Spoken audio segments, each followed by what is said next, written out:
गर्मी में बहू को भी गर्मी लगती है। श्री गंगानगर की भीषण गर्मी अपने चरम पर है और सूरज जैसे आग उगल रहा है। रितेश के घर के लिविंग रूम में सभी लोग बैठे हुए हैं और टीवी पर न्यूज चल रही है। न्यूज एंकर गंभीर आवाज में देश के हालातों के बारे में बता रहा है। इस वक्त की बड़ी खबर, ईरान और पाकिस्तान के बीच बढ़ते युद्ध के तनाव को देखते हुए राजस्थान के बॉर्डर वाले इलाकों में कभी भी ब्लैकआउट किया जा सकता है। श्री गंगानगर प्रशासन ने नागरिकों को सतर्क रहने की सलाह दी है। अरे भाई, ये न्यूज सुनकर तो अभी से पसीने छूटने लगे हैं। वैसे ही राजस्थान की गर्मी जान निकाल रही है, ऊपर से अगर ये ब्लैकआउट हो गया तो हम लोग बिना पंखे और कूलर के कैसे जिएंगे। सही कह रहे हैं आप, अभी तो कूलर चल रहा है तब भी इतनी बेचैनी हो रही है। दादी माँ ने अभी तक जूस नहीं बनाया, मुझे ठंडा ठंडा जूस पीना है। अरे चुप रहे बेटा, न्यूज ने तो वैसे ही दिमाग खराब कर रखा है। अगर सच में ब्लैकआउट हुआ तो सबसे बड़ी समस्या ये गर्मी ही होगी। बॉर्डर के पास होने का यही तो नुकसान है। पापा प्लीज ये न्यूज चैनल बदल दो ना, सुबह से यही सब सुनते आ रहे हैं कि युद्ध होने वाला है। मैं जरा देख कर आती हूँ कि ये मेघा महारानी वहाँ कर क्या रही है। एक फ्रूट जूस बनाने में पूरा दिन लगा दिया इसने। कावेरी उठकर किचन की तरफ जाती है जहाँ मेघा पसीने में लथपथ मिक्सर के पास खड़ी है। किचन का तापमान बाहर से कहीं ज्यादा है। अरे बहू, इतनी देर हो गई अभी तक जूस नहीं बना क्या? हम सब बाहर प्यासे बैठे हैं और तू यहाँ आराम से खड़ी है। बस माँ जी ला ही रही हूँ। ठीक है, जल्दी ला। कावेरी वापस हॉल में आकर बैठ जाती है और बातें करने लगती है। तभी मेघा ट्रे में फ्रूट जूस के गिलास लेकर आती है और सबको एक एक करके देने लगती है। उसके चेहरे पर पसीने की बूंदें साफ दिख रही हैं और उसके कपड़े पसीने में भीग चुके हैं। लीजिए पापा जी जूस पीजिए। माँ जी आपका ग्लास। शोभा तुम्हारा जूस। थैंक्स भाभी। वैसे भाभी जूस तो ठीक है पर कुछ मीठा खाने को मिल जाता तो और अच्छा रहता। आप ऐसा करो ना, एक अच्छी सी पेस्ट्री बना लो और उसे ठंडी ठंडी आइसक्रीम के साथ सर्व कर दो। शोभा अभी तो जूस लेकर आई हूँ और किचन में इस वक्त इतनी गर्मी है कि वहाँ खड़ा होना भी मुश्किल है। तो क्या हुआ बहू, जा जल्दी से बना ले। शोभा का मन है तो मना मत कर। सारी गर्मी इन्हीं लोगों को लगती है क्या? मेरे बारे में तो कोई सोचता ही नहीं कि मुझे जलती हुई रसोई में कितनी गर्मी लगती होगी। बस फरमाइशें करना जानते। मेघा चुपचाप वापस किचन में चली जाती है। वो पेस्ट्री का बैटर तैयार करने लगती है। किचन में लगा हुआ एग्जॉस्ट फैन बंद पड़ा है जिससे उमस और बढ़ गई है। हे भगवान, ये किचन है या कोई भट्टी? इतना गर्म हो रहा है सब कुछ। ये एग्जॉस्ट फैन भी कितना बार बोला है कि सुधरवा दो पर किसी को फिक्र ही नहीं है। मेघा पसीना पोंछते हुए पेस्ट्री बेक करती है। जब पेस्ट्री तैयार हो जाती है तो वो उस पर आइसक्रीम लगाती है और ट्रे में सजाकर वापस हॉल में आती है। लीजिए, आप सबकी पेस्ट्री और आइसक्रीम तैयार है। अरे वाह बहू, यह तो बहुत बढ़िया लग रही है। सच में इस गर्मी में आइसक्रीम का मजा ही कुछ और है। ला बहू, मुझे भी दे। तू भी बैठ जाना हमारे साथ, तू भी थोड़ा खा ले। तुझे क्या गर्मी नहीं लगती? इनको अब ये समझ में आ रहा है कि मुझे गर्मी लगती है या नहीं। इस गर्मी में इतना काम करके मैं थक चुकी हूँ, अब भला मुझ में बैठने की हिम्मत कहाँ है। नहीं माँ जी, मेरा मन नहीं है। आप लोग खाइए, मैं थोड़ी देर आराम करना चाहती हूँ, बहुत थकान हो रही है। लो बताओ, हम तो प्यार से पूछ रहे थे और इसे नखरे सूझ रहे हैं। ठीक है भाई, जा अपने कमरे में। मेघा अपने कमरे में चली जाती है और बिस्तर पर लेट जाती है। थोड़ी देर बाद राजेश कमरे में आता है। अरे मेघा, मेरी वो जो ब्लू वाली शर्ट है ना, जरा उसे धोकर ऊपर छत पर फैलाओ और वो ब्लैक वाली जीन्स भी धो देना, मुझे शाम को पहननी है। राजेश, अभी मैं बहुत थकी हुई हूँ, शाम तक तो वो सूखेगी भी नहीं। अरे यार, धूप इतनी तेज है कि 1 घंटे में सूख जाएगी। अभी कर लो ना, फिर माँ कोई और काम बता देंगी तो ये जीन्स रह ही जाएगी। शाम को मुझे इसे पहनना ही है। ठीक है, उठती हूँ। मेघा भारी मन से उठती है, बाथरूम में जाकर कपड़े धोती है और फिर बाल्टी लेकर छत की तरफ जाती है। जैसे वो छत पर पहुंचती है उसकी नजर सामने वाली बालकनी पर पड़ती है। सामने वाली बालकनी में रितिका अपनी सास माया और ससुर के साथ बैठी है। रितिका सबको नाश्ता परोस रही है और उसके चेहरे पर भी थकान है। रितिक की सास नाश्ता देखकर माया पर गुस्सा होते हुए कहती है, अरे रितिका, ये तूने सिर्फ एक तरह का नाश्ता बनाया है, कम से कम 2-3 वैरायटी तो बनाया कर। तुझे पता है तेरे ससुर जी को वैरायटी पसंद है। ठीक है माँ जी, मैं अभी जाकर कुछ और बना कर लाती हूँ। रितिका चुपचाप अंदर चली जाती है। मेघा छत पर कपड़े फैलाती है और सूरज की तरफ देखती है जो आग बरसा रहा है। हे भगवान, इतनी तेज धूप है। रितिका को भी तो कितनी गर्मी लगती होगी ना। बेचारी अभी नाश्ता देकर गई है और अब फिर से भट्टी में झोंक दी गई। हम बहुओं का नसीब में ही शायद पसीने लिखा है। कपड़े फैलाकर मेघा नीचे उतर आती है। शाम होने को है और घर में रात के खाने की तैयारी का समय हो गया है। हॉल में बैठी कावेरी मेघा से कहती है, बहू नीचे आ गई क्या? जरा किचन में जाकर देख, रात के खाने की तैयारी शुरू कर ले, भूख भी लगने लगी है अब। जी माँ जी, जाती हूँ। मेघा किचन में जाती है और मसाले चेक करने लगती है। वो देखती है कि लाल मिर्च का डिब्बा खाली पड़ा है। वो वापस हॉल में आती है। माँ जी, घर में मसाले खत्म हो गए, लाल मिर्च बिल्कुल नहीं है, उसके बिना तो सब्जी नहीं बन पाएगी। अब इस वक्त बाजार कौन जाएगा? तू ऐसा कर, अभी अड़ोस पड़ोस में किसी से मांग कर काम चला ले, कल देखेंगे जब राशन आएगा। ठीक है, मैं काव्या के घर जाकर पूछती हूँ, उसके पास जरूर होगी। मेघा पड़ोस में रहने वाली काव्या के घर की तरफ चलती है। गली में अभी भी बहुत उमस है। वो काव्या के घर पहुंचती है और सीधे किचन की तरफ जाती है, जहां काव्या पसीना पोंछते हुए खाना बना रही है। काव्या, अरे यार जरा मिर्च मिलेगी क्या? मेरे यहाँ खत्म हो गई है। हाँ हाँ मेघा, ले जा, अलमारी के ऊपर वाले डिब्बे में रखी है। शुक्रिया यार, पर तेरी हालत देखकर लग रहा है तुझे भी बहुत गर्मी लग रही है। बहुत ज्यादा गर्मी है मेघा, सुबह से मेरा सिर चकरा रहा है। ससुर जी ने आज 3 बार अलग अलग नाश्ते की फरमाइश कर दी। पति देव को भी कभी कॉफी चाहिए तो कभी जूस, और मेरी ननद तो महारानी बनी बैठी है, उसे खाना भी बेड पर ही चाहिए। मैं तो काम करते करते पागल हो गई हूँ। हाँ यार, मेरा भी यही हाल है, इतनी गर्मी है और ऊपर से इन लोगों की फरमाइशें। आज तो मेरे हाथ पैरों में भी बहुत जलन हो रही है, लेकिन कौन समझता है हम बहुओं के हालात को? सबको बस अपना आराम दिखता है। बातें करने के बाद मेघा मिर्च लेकर वापस आ जाती है और खाना बनाना शुरू करती है। थोड़ी देर बाद पड़ोस की एक और बहू किरण उसके किचन में आती है। मेघा, अगर तेरी सब्जी बन गई हो तो थोड़ी सी दे देगी क्या? हाँ किरण, ले ले, पर तूने आज खाना नहीं बनाया क्या? यार बनाया तो था, पर मेरे देवर को वो पसंद ही नहीं आया। मैंने मशरूम बनाए थे, पर वो कहता है कि उसे मशरूम नहीं चाहिए। अब मुझे दोबारा उसके लिए अलग सब्जी बनानी पड़ रही है। मैं इतनी थक गई हूँ, अब हिम्मत नहीं हो रही। सोचा तुझसे थोड़ी मांग लूं तो काम आसान हो जाएगा। ये तो बहुत बुरा है। ले तू ये सब्जी ले जा। हम औरतें बस सबकी पसंद का ध्यान रखते रखते खुद को भूल जाती हैं। सही कह रही है, इस गर्मी ने तो दिमाग और शरीर दोनों का दही कर दिया है। शुक्रिया यार, मैं चलती हूँ। मेघा खाना तैयार करती है और सबको खिलाती है। ऐसे कुछ दिन बीत जाते हैं। एक दिन मेघा हॉल में आकर अपनी सास से, माँ जी, मेरा बहुत दम घुट रहा है, इस घर के अंदर बहुत उमस है। मैं थोड़ी देर के लिए पार्क जा रही हूँ, शायद थोड़ी ताजी हवा मिल जाए तो अच्छा लगे। अरे रुक बहू, अकेले क्या जाएगी? चल मैं भी तेरे साथ चलती हूँ। शोभा, तू भी चल, थोड़ी वॉक हो जाएगी। हाँ माँ, चलो चलते हैं, वैसे भी घर में तो बोरियत हो रही है।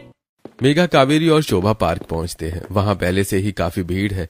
शोभा को उसकी सहेलियां दिख जाती हैं। मम्मी वो देखो मेरी फ्रेंड्स, मैं जरा उनसे मिलकर आती हूँ। शोभा भागकर अपनी सहेलियों के पास चली जाती है। इधर कॉलेज की बाकी सास और बहुएं वहां इकट्ठा हैं। माया कावेरी से कहती है, अरे कावेरी, हम लोगों की हड्डियां पुरानी हो गई है, हमसे तो ज्यादा वॉक नहीं होती, हम तो यहीं बैठते हैं। सही कहा माया, बहू तू और बाकी बहुएं थोड़ा घूम लो, हम बूढ़ी औरतें तो यहीं बैठ गप्पे लड़ाएंगी। ठीक है माँ जी, आप बैठिए। सासें बेंच पर बैठ जाती हैं और बहुएं एक साथ वॉक करने लगती हैं। सासों के बीच ब्लैकआउट की चर्चा शुरू हो जाती है। सुना तुम लोगों ने, न्यूज में कह रहे थे कि ब्लैकआउट होने वाला है, पता नहीं बिना बिजली के हम कैसे रहेंगे। हाँ भाई, ये युद्ध भी खत्म होने का नाम नहीं ले रहा। अगर सच में लाइट कट गई तो इस गर्मी में तो जान ही निकल जाएगी। भगवान करे ऐसा ना हो। हम तो बूढ़े हैं, हमें तो ज्यादा परेशानी होगी, ये बच्चे तो फिर भी झेल लेंगे, पर हमें तो बीपी और शुगर की वजह से पंखा चाहिए ही होता है। दूसरी तरफ बहुएं वॉक करते हुए अपनी परेशानियां साझा कर रही हैं। तुम लोगों ने सुना ब्लैकआउट होने वाला है? सब लोग कितने डरे हुए हैं। होने दो ना, हमें क्या फर्क पड़ता है, हम तो वैसे ही ब्लैकआउट में रहते हैं। हमें एसी और कूलर की हवा मिलती ही कितनी देर के लिए है। सारा दिन तो भट्टी जैसी रसोई में जलते हुए बीतता है। बिल्कुल सही कहा मेघा, हमारे लिए तो हर दिन ब्लैकआउट जैसा ही है। बस दूसरों की सेवा करो और पसीना बहाओ। पर एक बात सोचो, इन जवानों के बारे में जो बॉर्डर पर तैनात है, उन्हें भी तो कितनी गर्मी लगती होगी ना। वे तो हमारे लिए अपनी जान जोखिम में डाल रहे, उनकी मुसीबत तो हमसे भी बड़ी है। हाँ ये तो है, हम उनके लिए कुछ नहीं कर सकते, लेकिन घर वालों को कम से कम हमारी तकलीफ का एहसास तो होना चाहिए। कुछ देर वॉक करने के बाद सब अपने अपने घर वापस आ जाते हैं। अगले कुछ ऐसे ही दिन बीतते हैं। घर में मेघा का बेटा दीपक अपने टेस्ट की तैयारी कर रहा है। मेघा किचन में काम कर रही थी, तभी दीपक वहां जाकर मेघा से, मम्मी मम्मी, कल मेरा टेस्ट है, प्लीज मुझे चैप्टर पढ़ा दो ना, मुझे कुछ समझ नहीं आ रहा। बेटा तू देख नहीं रहा, मैं किचन में खाना बना रही हूँ, मुझे वैसे ही चक्कर आ रहे हैं, तू जरा अपने पापा से पूछ ले। दीपक राजेश के पास जाता है जो लैपटॉप पर काम कर रहा है। पापा प्लीज मुझे पढ़ा दीजिए ना, कल एग्जाम है। ओफो बेटा, देख नहीं रहे मेरा ऑफिस का कितना काम पेंडिंग है? तू अपनी बुआ के पास जा, वो फ्री होंगी। दीपक शोभा के पास जाता है जो अपने मोबाइल में बिजी है। बुआ प्लीज हेल्प मी। अरे दीपक, मेरा अपना कॉलेज प्रोजेक्ट है, मुझे डिस्टर्ब मत कर, दादाजी के पास जा। दीपक रितेश के पास जाता है जो अखबार पढ़ रहे हैं। अरे बेटा, अब इस उम्र में हमसे ये सब कहाँ बनता है। तू ऐसा कर, खुद से पढ़ ले। तू तो इंटेलिजेंट बच्चा है ना। या फिर अपनी मम्मी से कह, वो पढ़ा देंगी। ओफो, किसी के पास मेरे लिए टाइम ही नहीं है, सब बिजी है। अब मुझे खुद ही सब करना पड़ेगा।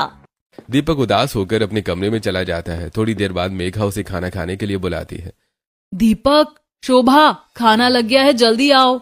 सब लोग आकर डाइनिंग टेबल पर बैठते हैं। गर्मी के कारण सबका बुरा हाल है। अरे इतनी गर्मी है कि मुंह से निवाला तक नहीं जा रहा है। भूख ही मर गई है इस उमस में। गर्मी की वजह से इन्हें खाना नहीं खाया जा रहा है, पर ये कभी समझ नहीं आता कि इस भयंकर गर्मी में मैंने ये खाना बनाया कैसे है। बहू सुन, आज मेरा ये मसाले वाला खाना खाने का मन नहीं कर रहा। तू ऐसा कर, मेरे लिए थोड़ी खिचड़ी बना ला। हाँ, मेरे लिए भी खिचड़ी ही बना देना। ये सब्जी बहुत भारी लग रही है। और भाभी, मैं तो सोच रही हूँ कि सैंडविच खा लो। आप मेरे लिए 2 सैंडविच ग्रिल कर दो ना। थोड़ा बहुत खाना खा लूंगी, पर सैंडविच का मन है। मेघा, क्या तुम मेरे लिए कोई सिंपल सी सब्जी बना सकती हो? ये मसाला आज जम नहीं रहा है। पर आप लोगों ने ही तो सुबह कहा था कि मसाले वाला खाना खाना है। अब मैं फिर से किचन में जाऊं? अरे तो क्या हुआ, अब मन बदल गया तो क्या जबरदस्ती खाएं? जा जल्दी से बना ला। मेघा बेबसी में वापस किचन में जाती है और अलग अलग तरह के खाने बनाने लगती है। तभी दीपक किचन में आता है। मम्मा, आप कितना सारा काम कर रही हो। मेरा भी मन कर रहा था कि मैं मैगी खाऊं, पर आपको इतना काम करते देखकर मेरा मन नहीं किया कि आपको बोलूं। मेरे प्यारे बच्चे, कम से कम तुझे तो मेरी चिंता है। मुझे इस बात की बहुत खुशी हुई। तो फिक्र मत कर, मैं तेरे लिए मैगी अभी बनाती हूँ। मेघा पसीने में भीगते हुए सबके लिए अलग अलग चीजें बनाती है और फिर उन्हें परोस देती है। सभी लोग खाना खाकर अपने काम पर चले जाते हैं। मेघा घर के बाकी काम निपटाती है। शाम को वो छत पर कपड़े उठाने जाती है, जहां उसे रितिका, काव्या और किरण मिलती हैं। तीनों आपस में बातें करते हुए। क्या हुआ मेघा, तू अभी तक काम कर रही है? हाँ यार, अभी सबकी अलग अलग फरमाइशें पूरी करके आई हूँ। इस गर्मी में भी लोगों को चैन नहीं है। मेरी सास को देख, इस मौसम में भी मुझसे पापड़ बनवा रही है। कहती है कि धूप अच्छी है तो अभी बना लो। हमें इंसान समझता ही कौन है, हम तो बस मशीन है जो पसीने से चलती है। भगवान के सिवा हमारा दुख समझने वाला कोई नहीं है। अगर भगवान समझते हैं तो वही इन लोगों को समझा सकते हैं कि बहुओं को भी गर्मी लगती है। चलो भाई, अब नीचे चलो, वरना सासू माँ फिर चिल्लाएंगी। चारों बहुएं नीचे उतर आती हैं। श्री गंगानगर में सूरज की तपिश कम होने का नाम नहीं ले रही थी। हर गुजरता दिन मेघा के लिए एक नई अग्नि परीक्षा की तरह था। घर में खामोशी कम और फरमाइशों का शोर ज्यादा था। अगले दिन सुबह जब सूरज की पहली किरण खिड़की से आई, तब मेघा आंखें खोलते हुए अपने आप से बोली, उफ, अभी तो सोई थी और फिर से वही रसोई, वही गर्मी। आज तो सिर भी भारी लग रहा है। मेघा किसी तरह उठती है और किचन में पहुंचती है। नाश्ता बनाने के बाद वो दोपहर के खाने की तैयारी में जुटी ही थी कि दीपक का रिजल्ट लेकर राजेश हॉल में आता है। उसके चेहरे पर गुस्सा साफ दिख रहा था। कहाँ हो तुम मेघा? जरा बाहर तो आओ, देखो इस लड़के ने क्या गुल खिलाया है। क्या हुआ राजेश, इतना क्यों चिल्ला रहे हो? माँ, बेइज्जती करा दिया इसने। टीचर कह रही थी कि बच्चे पर कोई ध्यान ही नहीं दे रहा है। मेघा पसीना पोंछते हुए किचन से बाहर आती है। उसके हाथ अभी भी आटे से सने हुए हैं। क्या हुआ राजेश, आप इतना गुस्सा क्यों कर रहे हैं? तुम करती क्या हो दिन भर घर में बैठे बैठे? एक बच्चे को पढ़ा भी नहीं सकती? देखो जरा इसका रिजल्ट। टीचर बहुत गुस्सा कर रही थी। इसके नंबर इतने डाउन कैसे हो गए? राजेश, मुझे तो सारा दिन घर के कामों से टाइम ही नहीं मिलता। मैं कैसे पढ़ाती? सुबह से रात तक रसोई और सफाई में ही बीत जाता है। अरे बहाने बनाना बंद करो। मैं ऑफिस में जॉब करता हूँ, तुम भी जॉब करती हो क्या? घर में काम ही क्या रहता है? 2 रोटियां तो बनानी होती हैं, उसमें इतना वक्त कहाँ चला जाता है? राजेश सही कह रहा है बहू, तू आजकल कुछ ज्यादा ही आलसी हो गई। सारा दिन बस पसीना पसीना करती रहती है और काम कुछ होता नहीं है। माँ जी, मैं आलसी नहीं हूँ। मैं इतनी भयंकर गर्मी में लगातार खाना बनाती हूँ, उसके बाद मेरी हिम्मत ही नहीं होती कि मैं कुछ और करूँ। लो बताओ, दुनिया की सारी गर्मी क्या तुझे ही लगती है? हम भी तो इसी घर में रह रहे हैं। बहानेबाजी छोड़ो और बच्चे पर ध्यान दे। मेघा, ये वाकई लापरवाही है। हमने तो अपने बच्चों को कितनी मेहनत से पाल पोस कर बड़ा पढ़ा लिखा कर किया है। एक ऐसी माँ हो तुम जो थोड़ी सी परवाह नहीं करती। भाभी, अगर मेरे पास टाइम होता तो मैं ही दीपक को पढ़ा देती, पर मैं अपने प्रोजेक्ट्स में बहुत बिजी रहती हूँ। कम से कम आपको तो अपने बच्चे पर ध्यान देना चाहिए था। अब कॉलोनी में सब बोलेंगे कि इनका बेटा फेल होने की कगार पर है। आपने तो हमारी नाक ही कटा दी। सबके तानों से मेघा का दिल भर आता है। वो कुछ नहीं बोलती और सीधे अपने कमरे में चली जाती है।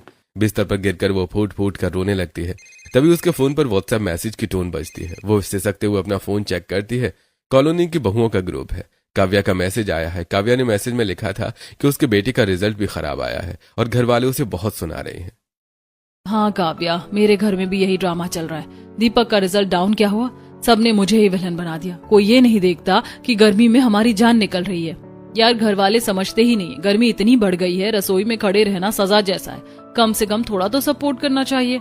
मेरे घर का तो एग्जॉस्ट फैन भी महीनों से खराब है। राजेश से कितनी बार कहा, पर उन्हें लगता है कि मैं बस आराम करती हूँ। मेघा अभी मैसेज कर ही रही थी कि राजेश कमरे के अंदर आता है और उसे फोन चलाते हुए देखकर गुस्सा होते हुए कहता है, अब तुम यहाँ भी बैठी ही रहोगी? जाओ जाकर कुछ खाना बनाओ।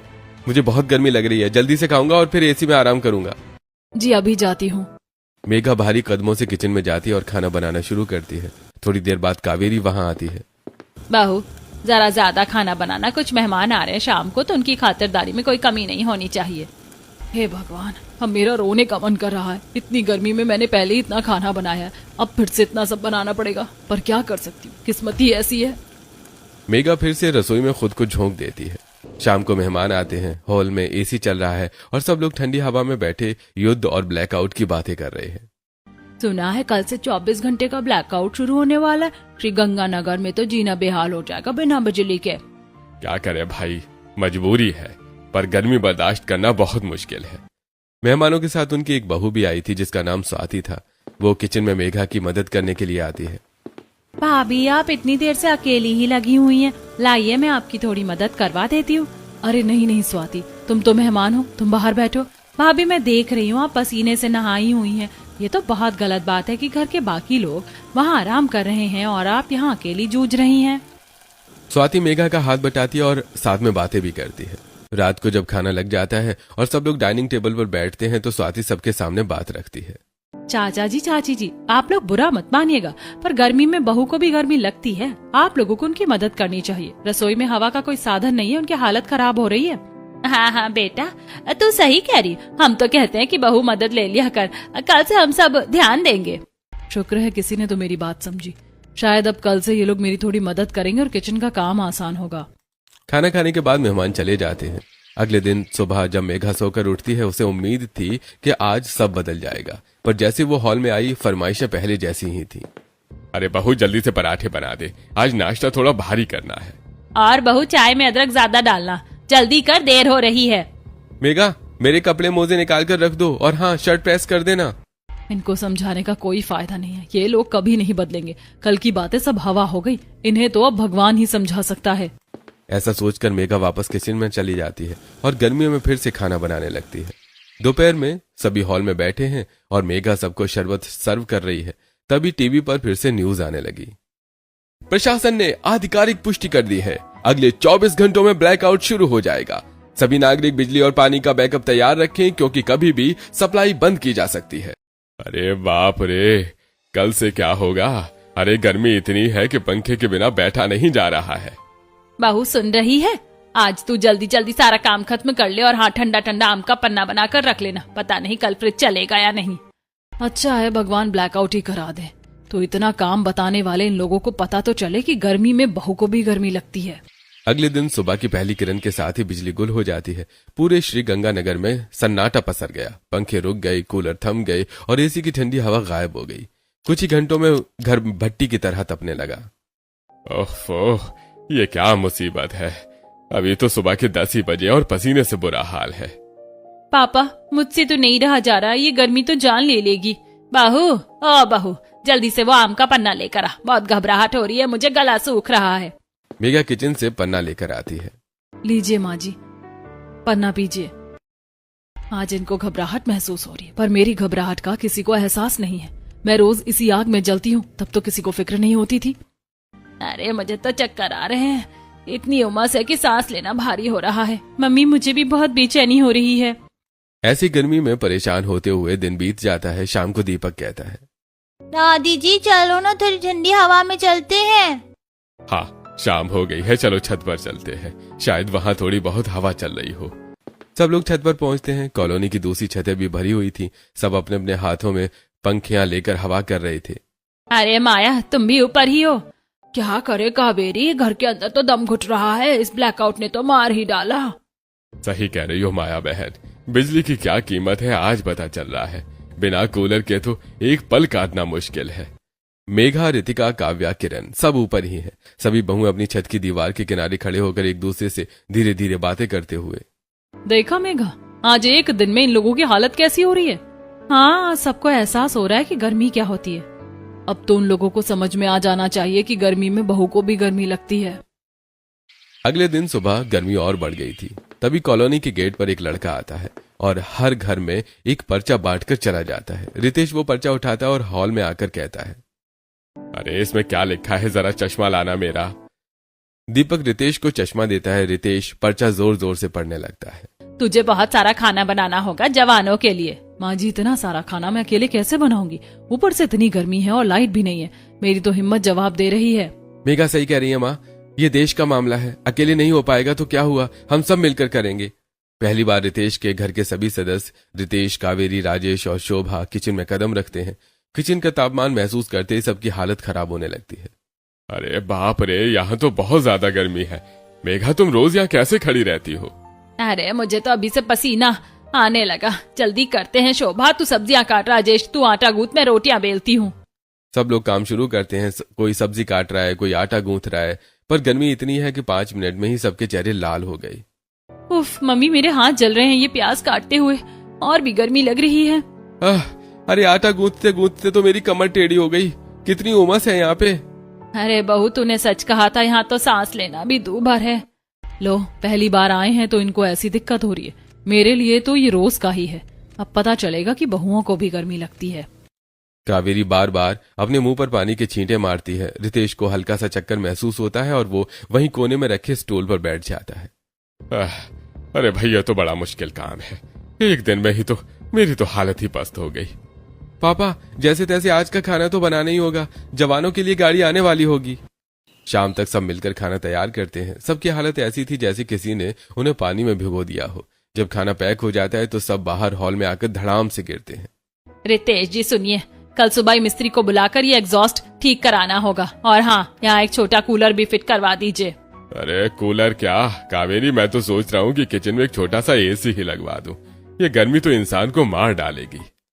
मेघा, मुझे माफ कर दो, मैंने हमेशा तुम्हारे काम को बहुत छोटा समझा। आज खुद आटा गूंथने बैठा तो पता चला कि ये कितना मेहनत का काम है। शुक्रिया राजेश कि आपने कम से कम आज तो समझा। अगले दिन फिर से वही पर्चा आता है कि ब्लैकआउट 3-4 दिन और चलेगा और खाना रोज भेजना है।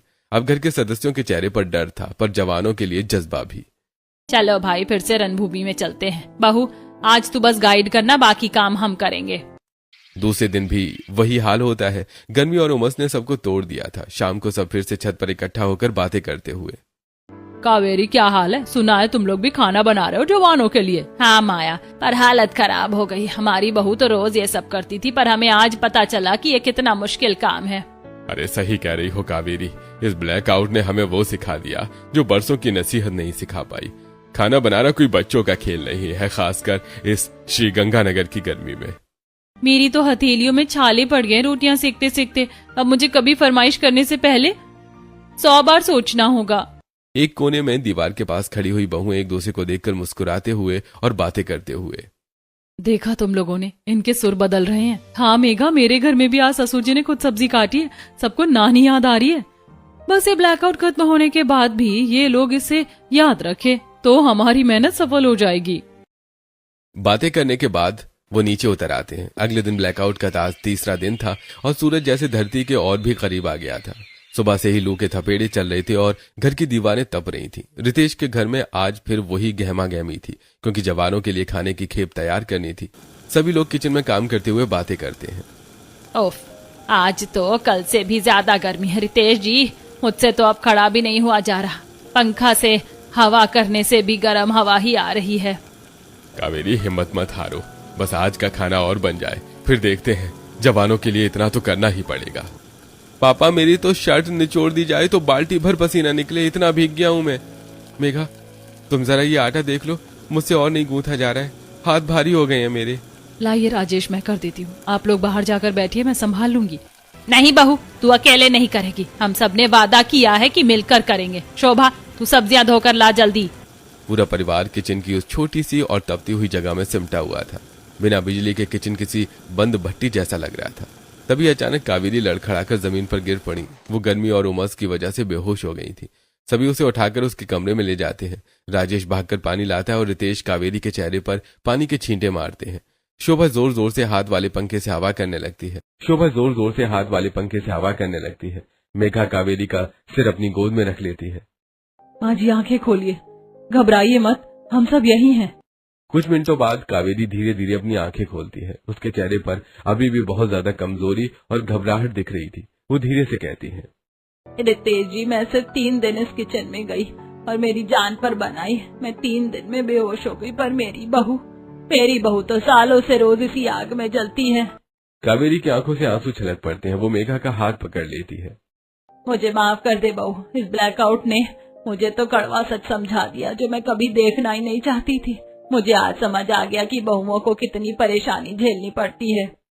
माँ सही कह रही है मेघा, हमें अब अपनी गलती का एहसास हो रहा है कि हमने तुम्हारी मेहनत की कदर नहीं की, कभी नहीं की। भाभी, मुझे भी आज बहुत शर्मिंदगी महसूस हो रही है। बेटा मेघा, आज इस परिवार की तरफ से मैं तुमसे माफी मांगता हूँ। हमने तुम्हें मशीन समझ लिया था, पर तुम तो इस घर की वो मजबूत नींव हो जो खुद जलकर हमें ठंडक देती है। पापा जी, आप लोग ऐसा मत कहिए। आप सबको एहसास हो गया, मेरे लिए यही बहुत बड़ी बात है। तभी अचानक घर की लाइट जल उठती है। टीवी अपने आप चालू हो जाता है और पंखे तेज रफ्तार से घूमने लगते हैं। ब्लैकआउट खत्म हो गया था। दर्शकों के लिए सुखद समाचार, सीमाओं पर तनाव कम हो गया है और ब्लैकआउट का आदेश वापस ले लिया गया है। पूरे श्रीगंगानगर में बिजली की सप्लाई शुरू कर दी गई है। अरे शुक्र है भगवान का, लाइट आ गई। अरे पर आज ये लाइट सिर्फ घर में नहीं, हमारे दिमागों में भी आई है। तभी कॉलोनी में खाने की सप्लाई की गाड़ी आ जाती है। सब लोग मिलकर खाने के डिब्बे गाड़ी तक पहुंचाते हैं। बाहर गली में कॉलोनी की दूसरी बहुएं और सासें भी इकट्ठा थी। सबकी आंखों में एक अलग तरह की समझ और सम्मान था। कावेरी, सुना तुमने? आज मेरी बहू के हाथ जल गए थे काम करते हुए, तब मुझे एहसास हुआ कि हम कितने खुदगर्ज थे। सही कहा माया, हम सब एक ही कश्ती में सवार थे। मेरी तो जान ही निकल गई थी आज। खाना लेकर गाड़ी चली जाती है। चारों बहुएं मेघा, रितिका, काव्या और किरण एक साथ खड़ी होकर मुस्कुरा रही थी। उनके चेहरे पर आज पसीने की जगह सुकून था। मेघा, लगता है भगवान ने सच में हमारी सुन ली। इस ब्लैकआउट ने वो कर दिखाया जो हम कभी नहीं कर पाते। हाँ, आज कॉलोनी की हर सास कह रही है कि बहुओं को भी गर्मी लगती है। अब शायद रसोई की भट्टी थोड़ी ठंडी होगी। अगले दिन सुबह का नजारा बिल्कुल अलग था। अरे राजेश, वो मिस्त्री आ गया क्या? सबसे पहले किचन का एग्जॉस्ट फैन नया लगवाओ और वो छोटा वाला एसी जो हमने देखा था उसे भी आज ही फिट करवा दो। जी पापा, मैं अभी उसे फोन करता हूँ। और मेघा, आज नाश्ता हम सब मिलकर बनाएंगे, तुम बस आराम से बैठकर हमें इंस्ट्रक्शन देना। बिल्कुल, और आज से नियम है कि दोपहर के खाने में मैं और शोभा तुम्हारी पूरी मदद करेंगे। अब कोई अकेला नहीं जलेगा इस घर में। हाँ भाभी, मैंने तो ऑनलाइन कुकिंग क्लास भी ज्वाइन कर ली है। अब मैं आपकी हेल्पिंग हैंड बनूंगी। और मम्मी, अब मेरा टेस्ट का रिजल्ट फिर से अच्छा आएगा क्योंकि अब आप मुझे पढ़ाओगे ना। जरूर बेटा, अब सब बहुत अच्छा होगा। मेघा किचन में जाती है जहाँ अब नया एग्जॉस्ट फैन और मिनी एसी लग चुका था। ठंडी हवा के झोंके उसे छू रही थी। ये सब देखकर मेघा की आंखों में खुशी के आंसू आ जाते हैं।